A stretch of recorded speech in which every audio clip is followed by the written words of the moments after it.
Okay, this is the last video in our first series, Parent Behavior Intervention or Behavior Management for Parents. And this is video number 7, and we are discussing sleep. Oh, that bedtime routine. Man, it can be hard sometimes, and sleep is really difficult. So, big things with sleep are the American Academy of Pediatrics have published our sleep recommendations for kids. This is a lot more sleep than you would expect. So if a child needs 11 hours of sleep at night, that means they need to be sleeping for 11 hours. It doesn't mean they need to be in bed for 11 hours.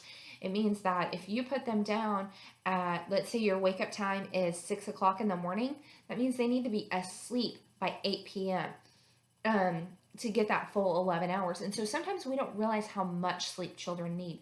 Why is this important? Because there's something called the sleep paradox.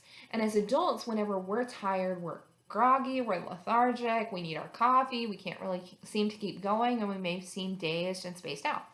Whereas kids, when they are tired or sleepy, they appear as if they have almost like ADHD or hyperactivity. They're just bouncing off the walls and they're just going everywhere and moving everywhere. That's because they're trying to keep themselves awake, and it's almost an agitation rather than a lethargy. And so children that are chronically sleep deprived may appear hyperactive or agitated, not because they have ADHD, but because they are sleep deprived. And so really just watch, first of all, and make sure that you're allowing for enough sleep. Another thing with sleep is, and so that alone may address some of your behavior concerns and help improve mood, compliance, and behavior in the home.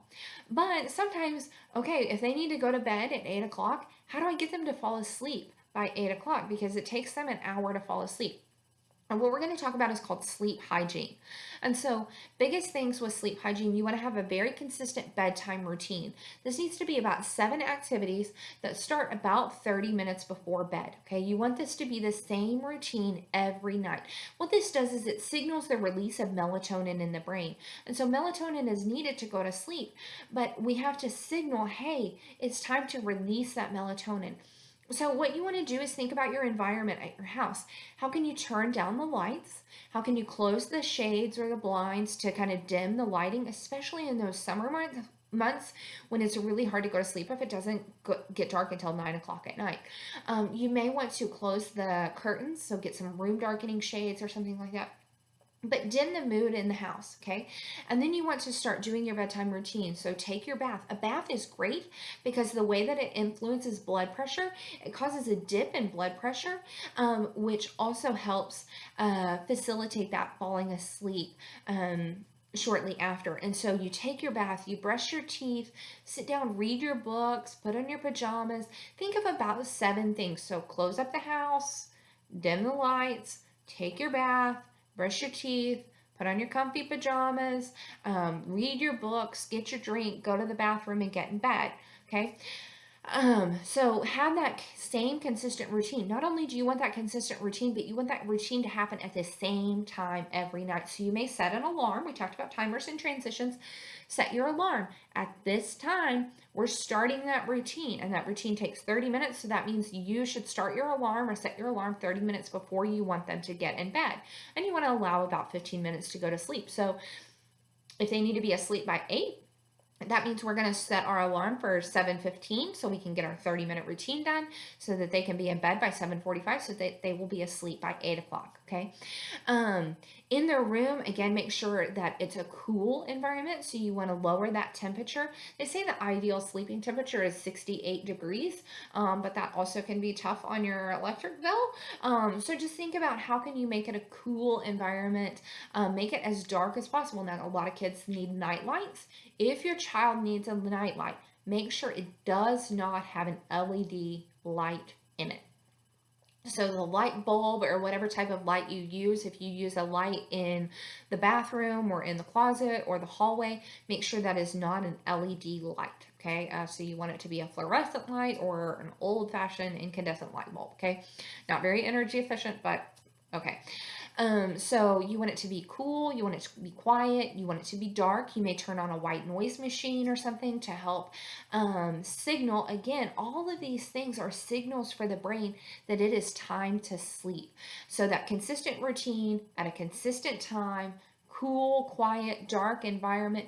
About an hour before bedtime, ideally 2 hours, but maybe just an hour, you want to turn off all electronics. So LED lights, why is that so important? LED lights actually stimulate a part of the brain that prohibits the release of melatonin and a lot of those sleep hormones and sleep processes in the brain. And so the LED light is actually saying, wake up, wake up, wake up. And it's signaling the brain that you should be alert and awake. There are some new sunglasses, or some, not sunglasses, but just regular glasses that are blue light blockers. So if your child is very sensitive to light, you may get some blue light glasses for them to wear. They're non-prescription glasses, and they just block the blue light. One thing in our house, we have all LED lights in all of our light fixtures and all of our overhead fixtures, and so our children really get a lot of exposure to light. And so you may want to look at those blue light blockers. Limit physical activity before bedtime, so you definitely don't want to be playing outside, running, jumping, hopping, skipping, all of those things. You want to make sure that hour before bedtime that you're doing calm activities like reading or playing a game, maybe a game of Uno or something like that, something calm. So again, avoid electronics because of that LED exposure. If your child really needs electronics before bedtime or really needs to watch TV, get some of those little blue light blocker glasses, okay? So I hope that all of these recommendations will help with some of that sleep. One last recommendation: don't let your children, especially your teenage children, do anything in their bed other than sleep. Because if they are reading in their bed, they're playing video games, they're playing electronics, then their brain says, when I'm in this space, I should be up and doing all of these things. It doesn't say I should be sleeping. And so you want that bed to signal, I need to be going to sleep right here, right now. Great luck, and it's been great bringing you this series.